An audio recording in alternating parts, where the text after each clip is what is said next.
놀아나니 우리 지켜보고 싶은 지난 사람은 없어. 신새끼야. 발원제약 출입 스티커. 고액지하게.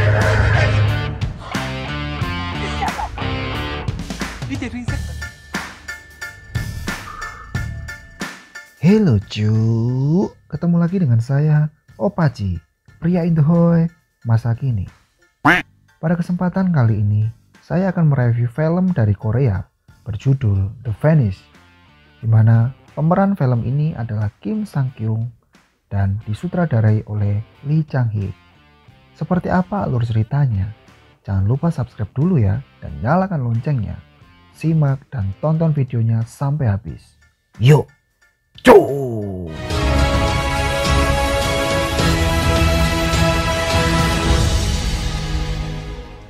Berawal dari hilangnya mayat seorang wanita bernama Yoon Seol Hee di sebuah tempat penyimpanan mayat.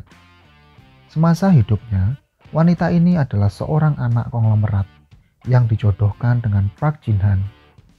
Karena perjodohan ini, rumah tangga mereka pun tidak begitu harmonis. Polisi pun turut menyelidiki kasus ini. Polisi lalu menelepon suami Seol Hee yang saat itu berada di apartemen selingkuhannya Ye Jin. Jin Han tampak terkejut setelah mengetahui hilangnya mayat istrinya itu. Jin Han pun menuju lokasi tempat penyimpanan mayat. Di tengah hujan dia mengendarai mobilnya dan mengingat kembali masa lalu bersama istrinya. Seol Hee adalah seorang istri yang suka mengatur suaminya. Cara berpakaian, kegiatan yang harus suaminya lakukan dan lainnya. Hal ini membuat Jin Han tidak nyaman dan ingin membunuh istrinya itu. Jin Han telah menaruh racun ke dalam minuman istrinya. Seol Hee pun meminum minuman itu sampai habis. Jin Han pun tiba di tempat penyimpanan mayat. Dia mendengarkan pernyataan polisi. Polisi mengatakan bahwa seseorang telah mencuri mayat istrinya itu. Dia pun marah kepada pengelola penyimpanan mayat. Polisi menceritakan kronologi pencurian mayat Seol Hee kepada Jin Han. Selain itu, dia juga mendengarkan catatan medis istrinya dari psikiater. Di catatan itu menjelaskan bahwa Seol Hee mempunyai riwayat gangguan mental. Karena hal ini, dokter menjelaskan bahwa bisa saja istrinya mengalami mati suri. Namun, polisi berasumsi bahwa seseorang yang mungkin telah membunuh Seol Hee mencuri mayat itu agar kejahatannya tidak diketahui. Polisi Wo pun mencurigai Jin Han saat itu. Polisi menanyai beberapa pertanyaan kepada Jin Han selaku suami Seol Hee. Polisi bertanya kepada Jin Han di antara pukul 9 sampai 10 malam. Jin Han yang berada di apartemen selingkuhannya saat itu tidak bisa berkata jujur, lalu berbohong bahwa dirinya berada di apotek untuk membeli obat sakit kepala. Polisi Wo mengetahui bahwa Jin Han telah berbohong karena sisa surat tilang yang menempel di mobilnya. Jin Han yang merasa tersudut memutuskan untuk menelpon pengacaranya. Semua polisi pun meninggalkan Jin Han untuk memberikan privasinya. Waktu menunjukkan pukul 00.20 dini hari. Lampu tiba-tiba padam di tempat penyimpanan mayat itu. Jin Han yang masih berada di ruangan penyimpanan mayat itu sendirian, tiba-tiba mendengar suara pintu penyimpanan istrinya yang terbuka. Dia membuka sebuah kotak yang berada di dalam penyimpanan itu.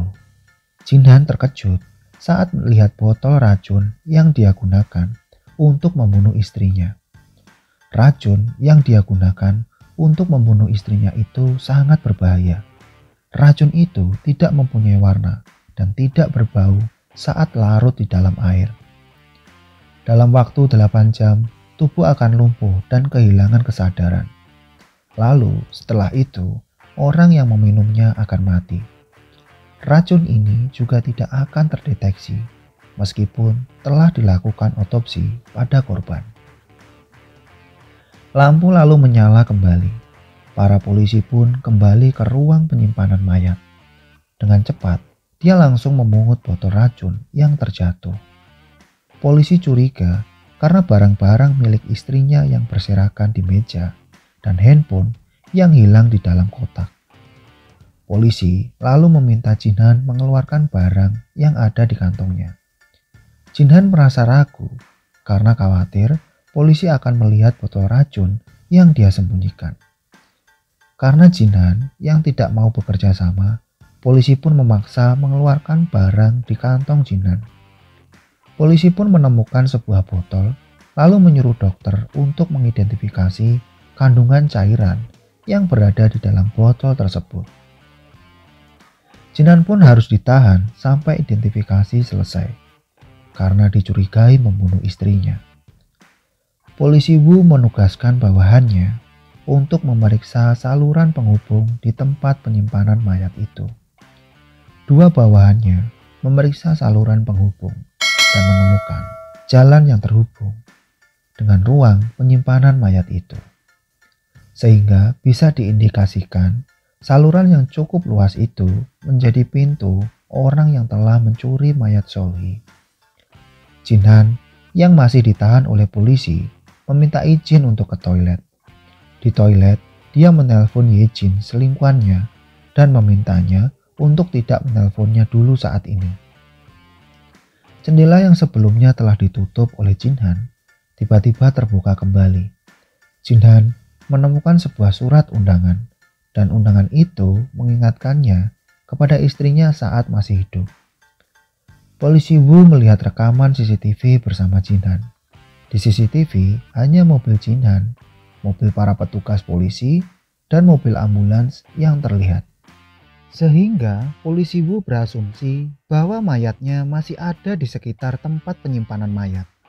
Polisi Wu menerima telepon dari bawahannya. Bawahannya yang telah menemui pengacara Solhi. Pengacara mendapat pesan bahwa Solhi ingin dia menemuinya di kantor. Mendapat pesan mencurigakan itu, bawahannya menuju lokasi yang disebutkan Solhi di pesannya. Bawahannya yang lain juga menemukan jejak kaki wanita di sekitar tempat penyimpanan mayat. Jinhan dan polisi Wu baru saja keluar dari lift, tetapi alarm kebakaran aktif sehingga seluruh ruangan kantor diguyur dengan air. Semua orang berlari ke dalam ruangan, sedangkan Jinhan masuk ke ruangan lain untuk menghubungi Yejin. Jinhan bertanya tentang nomor asing yang menghubungi Yejin. Dan ternyata itu adalah nomor istrinya yang telah meninggal dunia. Jinhan menjadi panik. Ia melihat bayangan istrinya di balik pintu. Jinhan ketakutan dan curiga jika istrinya itu masih hidup. Jinhan yang tertidur karena kelelahan, kemudian terbangun karena mimpi yang buruk. Tiba-tiba ia melihat bayangan. Dia lalu mengejarnya, tetapi pintu ruangannya terkunci. Dia mendengar deringan handphone, dan itu adalah panggilan atas nama Solhi istrinya. Dia mengangkat telepon itu, tetapi tidak ada jawaban sama sekali. Setelahnya, dia menerima pesan dari istrinya untuk bertemu di tempat rahasia. Polisi Wu mendatangi Jinhan dan menginterogasinya. Polisi Wu menemukan surat perjanjian pranikah antara Jinhan dan Solhi. Polisi Wu menyudutkan Jinhan dengan mengatakan bahwa dia telah membunuh istrinya sendiri. Jinhan merasa mual mendengar pernyataan itu dan langsung menuju ke toilet. Dia mendapatkan pesan yang berisi fotonya bersama Yejin. Dia segera menghubungi Yejin dan berkata seseorang sedang mengawasi rumahnya. Yejin terdengar ketakutan dan teleponnya tiba-tiba putus.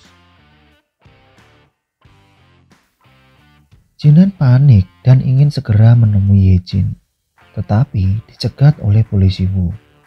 Jinhan mulai menceritakan tentang awal mula hubungannya dengan Yejin.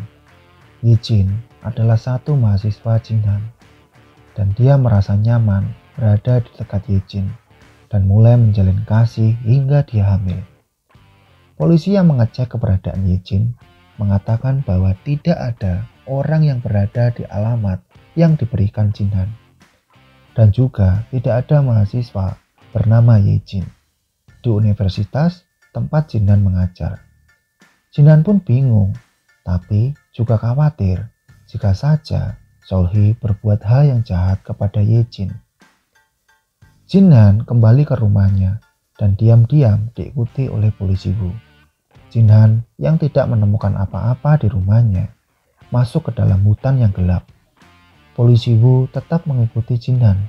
Dia langsung muncul dan mengejutkan Jinhan. Polisi Wu lalu menceritakan seseorang yang bernama Jiyong.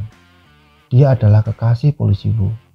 Jiyong yang malam itu bersama adiknya Wayong ditabrak oleh Jinhan dan Solhi. Jinhan dan Solhi yang menabrak Jiyong tidak mau bertanggung jawab dan membuang mayat Jiyong di tengah hutan. Polisi Wu yang tidak terima dengan kematian kekasihnya mengatur skenario untuk balas dendam bersama Wayong yang menyamar sebagai Yejin. Selama ini, polisi Wu telah merencanakan untuk mencuri mayat Solhi dan menyuruh Wayong untuk menggoda Jinhan. Setelah mengetahui hal tersebut, Jinhan sangat terkejut hingga tidak sadarkan diri. Besoknya, dia ditemukan para petugas di tengah hutan dan ditangkap karena telah melakukan pembunuhan dan mencuri mayat istrinya untuk menghancurkan bukti. Akhirnya, rencana polisi Wu dan Wayong pun berhasil dan mengakhiri cerita film kali ini. Oke, sampai ketemu di alur cerita film selanjutnya. Bye-bye.